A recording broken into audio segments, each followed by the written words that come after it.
शिवा शिवाभ्यां नमः। हमने श्री मलुपीठाधीश्वर जिसमें ईश्वर लगा हुआ है और श्री राजेंद्र दास जी का एक वीडियो देखा, जिस वीडियो में वो कह रहे थे कि ईश्वरत्व जो है वो तीन ही में घटित होता है।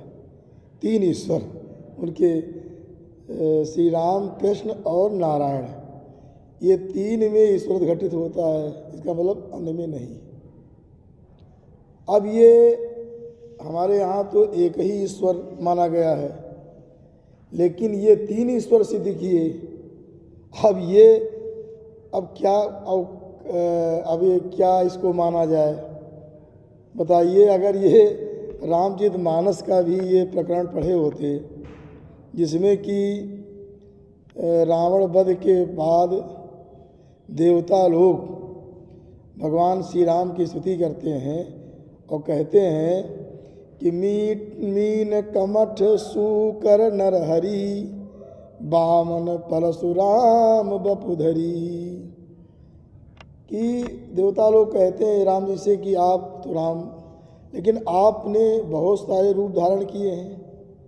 मीन का रूप धारण किया, कमठ और बाराह सूकर, नरहरि नृसिंह का रूप धारण किया। आपने बामन का रूप, भगवान परशुराम जी का रूप धारण किया। अब राम ही सब रूप धारण कर रहे हैं, तो अब उसमें कैसे ईश्वर सिद्ध नहीं होगा? इसे पूछा जाए ईश्वर कैसे नहीं सिद्ध होगा? तो ये जो है, जैसे कि अभी हम जो श्रीधरी टीकाकार श्रीधराचार्य जी जो श्रीधरी टीका लिखे हैं श्रीधर जी, उन्होंने कहा है अपने विषय में, कहा है भागवत के विषय में कि राज्ञो वेत्ति सुको वेत्ति, नहीं, व्यासो वेत्ति सुको वेत्ति राज्ञो वेत्ति न वेत्ति वा, श्रीधरा सकलम वेत्ति श्री नृसिंह प्रसादता, श्री नृसिंह प्रसादता। तो भगवान नृसिंह की कृपा से श्रीधराचार्य सब कुछ जानते हैं। व्यास जानते, सुखदेव जानते, परीक्षित जानते नहीं जानते संदेह है, लेकिन श्रीधराचार्य जी सब कुछ जानते हैं भगवान नृसिंह की कृपा से। अब इनके श्री राजेंद्र जी के अनुसार वो ईश्वरत्व तो नहीं घटित हो रहा, कैसे उनकी कृपा प्रसाद से ये सब कुछ जान गए? तो ये सब एक विघटनकारी ये वाक्य होते हैं। आपस में देवताओं के उपासकों में भेद पैदा करना, ये कोई उचित पक्ष नहीं है। इसीलिए हमारे यहाँ किसी की कोई वाणी प्रमाण नहीं मानी जाती। अब आगे देखिए, अब जैसे कहा गया है, मैंने बताया कि आगे जैसे भगवान सूर्य हैं। अब सूर्य के विषय में पढ़ना चाहिए, वाल्मीकि रामायण में ही पढ़ लो कि अगस्त जी ने श्री राम जी को उपदेश किया आदित्य हृदय स्तोत्र का क्या कहा कि ये स ब्रह्मा च विष्णुश्च शिवा स्कंदा प्रजापति, कि ये जो भगवान सूर्य यही ब्रह्मा है, यही विष्णु है, यही शिव है, स्कंद प्रजापति सब यही हैं। और राम जी से कहा ये ईश्वर है, इनकी पूजा करो। क्या है? पूजयस्व विवस्वंतम भास्करम भुवनेश्वरम, ये समस्त भुवनों के जो ईश्वर हैं इनकी पूजा करो। राम जी ने पूजा किया और पूजा करने के बाद उनका कार्य सिद्ध हो गया, रावण मारा गया। तो ईश्वरत्व भगवान सूर्य का ईश्वरत्व सिद्ध हुआ कि नहीं सिद्ध हुआ? लेकिन ये लोग नहीं मानेंगे, क्योंकि विघटन करना है समाज में। तो अब ईश्वर सिद्ध हो गया भाई, कार्य राम जी ने जिस उद्देश्य से किया वो कार्य सिद्ध हो गया। ऐसे ही पढ़िए, लिखा है, आप संध्या करते होंगे, मंत्र है सूर्य आत्मा जगतस्तुखश्च। सूर्य क्या है? आत्मा है। किसकी आत्मा है? जगत जो जंगम है, जो स्थिर है, सबकी आत्मा भगवान सूर्य। समझना चाहिए क्या लिखा। अब ये सूर्य ब्रह्म ही नहीं, सूर्य ईश्वर ही नहीं, में ईश्वर घटते नहीं होगा।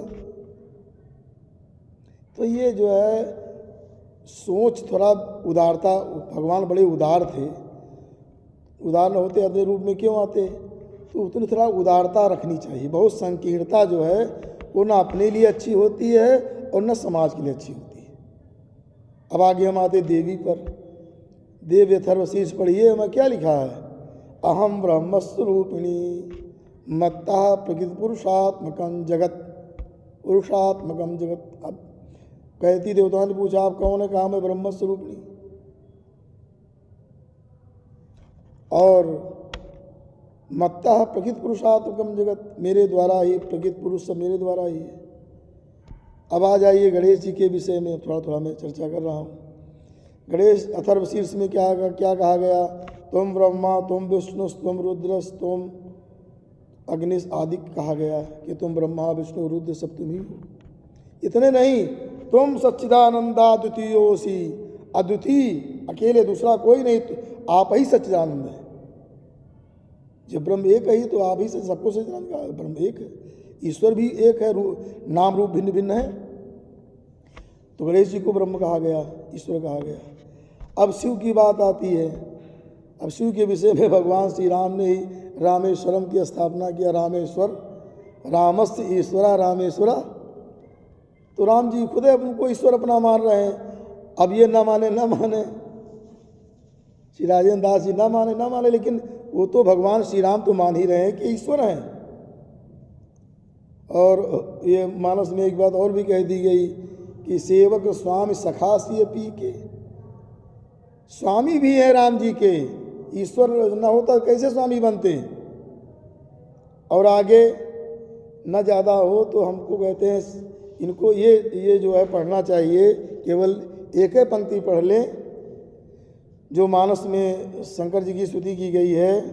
नमामि समीशान निर्वाण रूपम विभुम व्यापकम ब्रह्म वेद स्वरूपम।